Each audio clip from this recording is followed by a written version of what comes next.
Баршаңызға сәлем, каналыма қош келдіңіздер. Бақбақ гүлі көктемнің алғашқы тұңғыш гүлі. Ол еліміздің барлық өңірінде өседі. Оны ел ішінде сарғалдақ деп те атайды. Біз бүгін сіздерге бақбақ гүлінің адам денсаулығына пайдасы туралы айтқымыз келіп отыр. Сондықтан видеоны өткізбей соңына дейін қарауды ұсынамын. Бақбақ гүлі диабет кезінде өте пайдалы.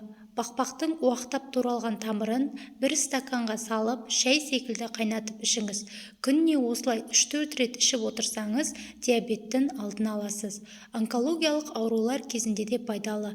Бақбақтың 100 грамм жас жапырағын тұзды суға малып, оған 50 грамм ұсақтап туралған жуа мен 25 грамм ақжелкен қосып, өсімдік майымен араластырып ішіңіз. Сонда сіз түрлі онкологиялық аурудан аман қаласыз.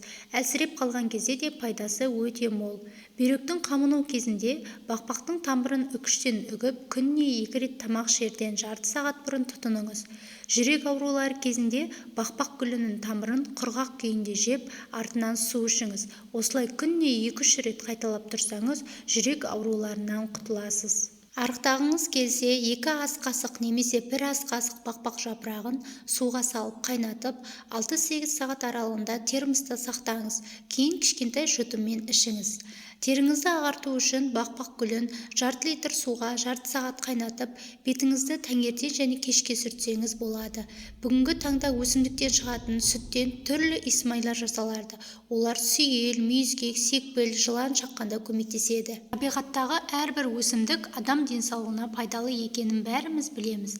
Ал ерте көктемде гүлдеп, табиғатқа ерекше әсемдік беретін сары гүлдің адам денсаулығына тигізер пайдасы жайлы білесіз бе? Бақбақ гүлін ежелгі Рим мен Египет, тіпті Авиценна өзі дәрілік мақсатта қолданған. Гүлдің әр бөлігінің өзіндік ерекше пайдасы бар. Тамыры көздің көру қабілетін арттырса, жапырағы тері мен буын ауруларына ем, ал гүлін ағзаны әлдендіру мақсатында пайдаланады. Бақбақ гүлінің адам денсаулығына тигізер пайдасы: иммундық жүйені нығайтады. Гүлдің құрамындағы дәрумен минералдар инфекцияға қарсы қорған түзейді. Адамды суық тиюден сақтап қана қоймай, сонымен бірге ауру кезінде адамның жағдайын жақсартады.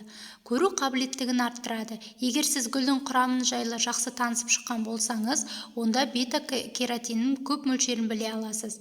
Бұл адамның көру қабілетін жақсартуға ықпал етеді. Әсіресе гүлді зейнетке шыққан қарт кісілер көптеп тұтыну қажет. Өйткені адам ағзасындағы катарактілер, глаукома мен көз ауруларының артуына жол бермейді. Айтпақшы, бета-кератин шаш, тері және тырнаққа жақсы әсер етеді. Қан құрамындағы қант мөлшерін төмендетеді. Қант диабетімен ауыратындар бақбақ гүлін тұрақты тұтынуы қажет. Өйткені ол қан құрамындағы қант мөлшерін тиімді азайтады. Асқазан ішек жолдарының жұмысын қалыпқа келтіреді. Бақбақ гүлін жеген кезде талшықтың болуына байланысты метаболизм жақсарып, ағзадағы токсиндер уақытылы жойылуына ықпал етеді. Сондай-ақ бұл өсімдік ас қорыту жүйесінің бірқатар ауруларын емдеуге қабілетті. Іш қатуда көмектеседі. Бақбақ гүлі ащы болғандықтан паразиттермен жақсы күреседі. Буын ауруларын алдын алады. Халықтық және медицина буын аурулары кезінде адамдарға бақбақ гүлін тұтынуды ұсынады. Гүлдің хондропротектор ретінде ағзаға әсер ететіні белгілі. Бұл дегеніміз шеміршектің қалпына келуін реттейді. Әрі буын ауруы мазалаған жандарға да жақсы көмектеседі. Жүрек тамыр жүйесін жақсартады. Гүлдің маңызды қасиеттерінің бірі жүрек пен тамырларды нығайтады. Қан тамырларының құрамындағы артық холестерин мен токсиндерді тазартып, тромбоздың және жедел жүрек жеткіліксіздігінің дамуын болдырмайды. Бақбақ гүлдері гипертониялық науқастар үшін де ұсынылады. Өйткені олар қысымды төмендетуге көмектеседі. Жүйке жүйесіне пайдалы әсер етеді.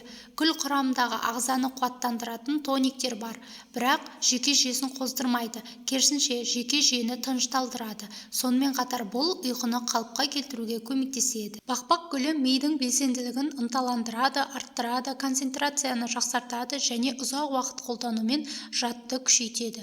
Бақбақ гүлін жерден жұлып алып жей алмайтынымыз анық. Сондықтан гүлмен салат пен тамақ жасауға да болады. Бақбақ гүлінде Менделеев кестесіндегі натрий, кальций, калий, марганец, темір, алюминий, магний, мыс сынды ең пайдалы элементтер қоры бар.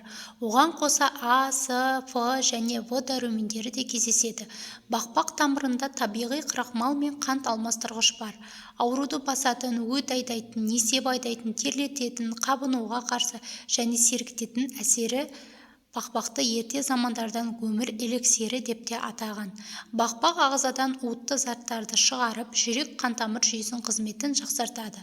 Бақбақ қант диабеті мен қатерлі ісіктен қорғайтын антиоксиданттарға бай.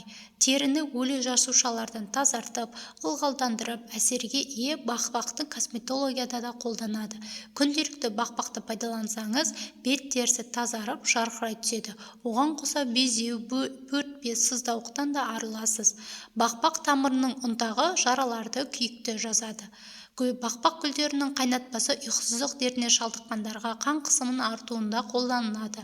Және де көп мөлшерде кездесетін магний жүйке жүйесін жүректе емдеп, қандағы гемоглобин мөлшерін көбейтеді. Сонымен қатар артық салмақтың, цирроздың алдын алып, бауыр, асқазан ауруларын, дәрумен жетіспеушілігін емдейді. Бақбақ тәбетті арттырып, ас қорытуды да жақсартады. Бақбақтың кейбір түрлерінің тамыры каучуктан тұрады. Сондықтан бұл түрлерді бір кезде резеңке өндіру мақсатында да өсірген. Содан кейін каучук ағаштардан сығып алынды. Бірақ қазіргі кезде бақбақ шырынынан резеңке өнімдерін өндіру бойынша жұмыстар жүргізілуде. Бақбақтың жапырақтарынан тосап та шарап та жасалынады. Бақбақтан құтылу оңайға соқпайды. Бұл өсімдік таңғаларлық регенерациялық қабілетке ие және тіпті түбір жүйесі бұзылса да, бұл гүлдер жылдам қалыпқа келе алады. Екінші дүниежүзілік соғыс кезінде кофе тапшылығынан неміс әскерлеріне қуырылған бақбақ тамырын берген. Қуырылған бақбақ тамырынан дайындалған сусын қалыпты кофеге қатты ұқсайды. Дәстүрлі итальян асханасында бақбақтың әртүрлі тағамдарға ингредиент ретінде қосылып, кеңінен қолданылады. Италиядағы бақбақ тіпті дүкендерде де сатылады. Олар тағам әзірлеуде пайдалану үшін арнайы өсіреді. Бақбақ гүлінің бет терісін жұмсартып, тегістейтін, теріні ағартып, дәрумендермен байытатын, бөртпе, акне, пигментті дақтарға қарсы күресетін, солғын тартқан теріні балғын теріге айналдыратын, антиоксиданттық және тері қабынуларына қарсы күресіп токсиндерді шығаратын антибактериалдық әсері бар. Бұл мақсатта гүлдің сабағы, жапырағы, күлтелері, тамыры болсын, барлық бөлігін қолдана аласыз. Сепкіл не жас ұлғая келе пайдалы болатын дақтарды кетіру үшін әлі гүлі ашылмаған жас бақбақтың жапырақтары мен тамыр сабағын блендерден не ет тартқыштан өткізу арқылы майдалаңыз. Содан соң дәкеге орап сығу қажет. Осы алынған сығындаға мақта дөңгелекшелерін салып, бет терісін сүртіңіз. Құрғақ әрі босаң тартқан қартайған тері үшін бақбақтың бірнеше дана гүлін блендермен езіп, оған табиғи балғын йогурт, кішкене бал қосып, біркелкі масса болғанша араластырыңыз. Тазаланған бет терісіне жағып 25-30 минуттай ұстаңыз. Белгіленген уақыт өткен соң мақта дөңгелекшесімен бетті айналдыра массаж жасай отырып сүртіп тастау қажет. Соңына жылы сумен шаю жеткілікті. Теріні жарқырататын тоник жасау үшін бақбақ тамырын ыдысқа салып, батып тұратындай етіп су құйып қайнатыңыз. Бір қайнаған соң оттан алып, суытып сүзу қажет. Алынған сұйықтыққа қаласаңыз 2-3 тамшы шай ағашы майын қосуға болады. Табиғи тоникпен күнделікті мойынмен бетіңізді сүртіп жүрсеңіз, теріңіз күн сайын жарқырай түсетін болады. Бақбақтың сабағынан бөлінетін сүтті шырыны терідегі сүйел мен папилломаны кетіреді. Ол үшін күніне бірнеше рет жаңадан үзіп алынған сабақпен үстерінен сүртіп тұрса болғаны. Теріде пайда болған мозольдардың үстінен бақбақ сабағымен ысқылап сүртсе, немесе онымен компресс жасаса, қатты тері жұмсарып, оны алып тастау оңай болады. Бақбақтың сүтті шырының әсері күшті химиялық пилинг деп айтсақ та болады. Оны терінің дақ не сепкіл түскен тұстарына жағып, артынан сүт сарысуы немесе айранмен ысқыласаңыз, теріңіз айтарлықтай ағаратын болады.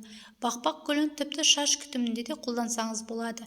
Егер күнделікті қолданатын болсаңыз, көп ұзамай түбірі бекіп, ұштануы азайып, қайызғақтан арыласыз. Бүгінгі сіздерге берер ақпаратым осындай. Ақпарат пайдалы болса, лайк басып, тіркеліп, комментарий бөлімінде өз пікірлеріңізді жаза кетіңіздер.